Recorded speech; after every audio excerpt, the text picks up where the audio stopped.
folks, my name is AJ, and this is a somewhat advanced Fantasy Grounds tutorial. This is for game masters only. So if you're a player, you don't need to know this, but if you're a game master, you're going to love it. All right, so what I've got here is a map. You can see that I've got my battle map here. This particular map happens to come from the Pathfinder 2 adventure, The Fall of Plaguestone. But what I've done here is I've added some layers. So, to show you what I mean, I want to unlock the map, right? And now I've got this set over here, this thing over here that I can edit the map with. And I've created a painting layer by clicking this little paintbrush down here. I've created a painting layer and I've put it above the map. And then I have set it to GM only. Only the GM can see this map.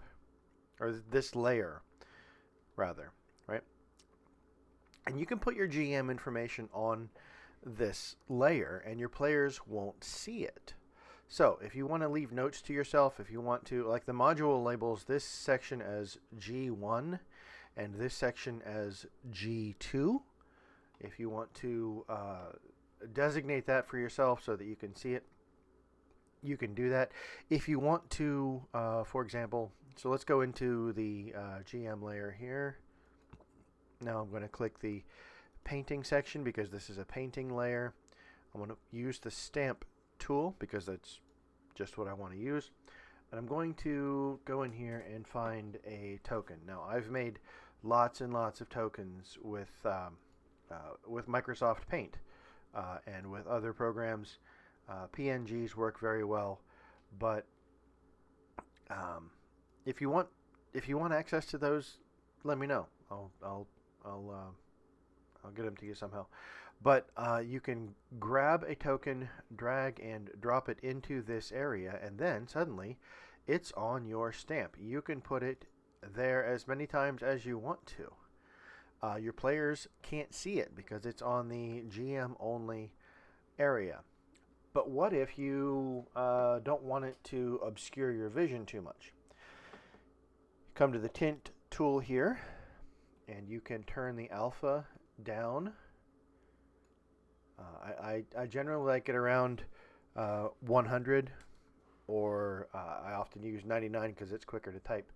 But you can see how if I zoom in here, this is at full and this is at 99 alpha.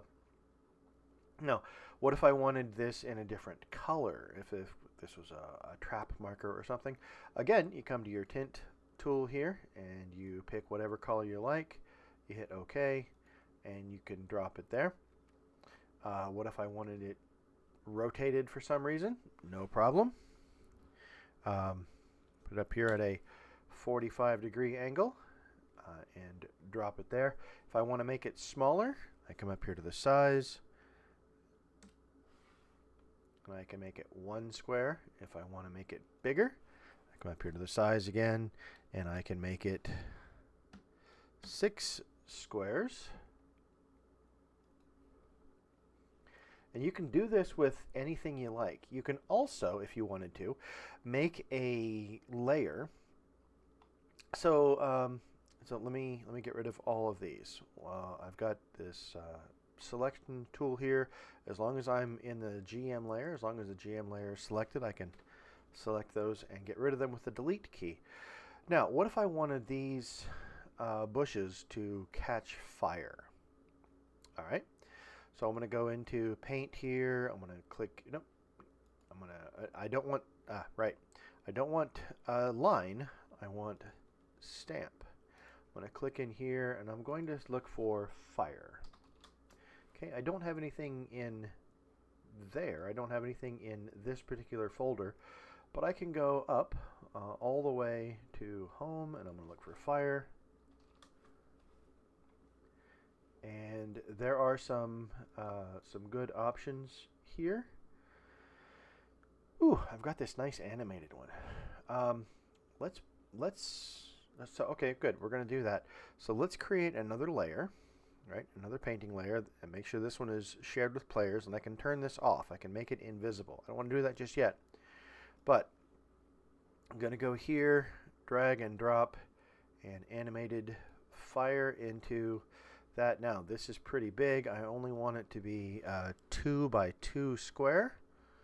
So I'm going to drop it here and here and here, right?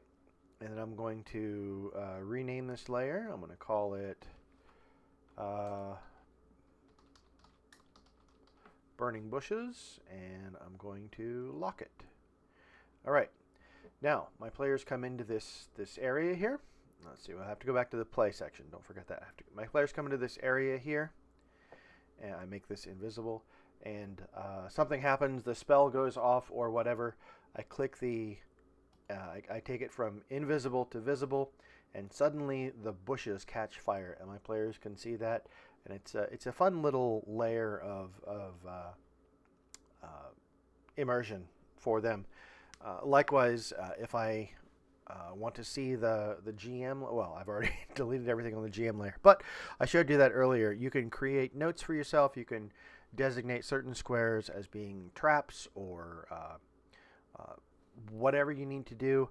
You can hide that information from your players. So layers are a pretty great little feature in Fantasy Grounds. I really enjoy them. I hope you do too. Thanks for watching. I hope this was helpful.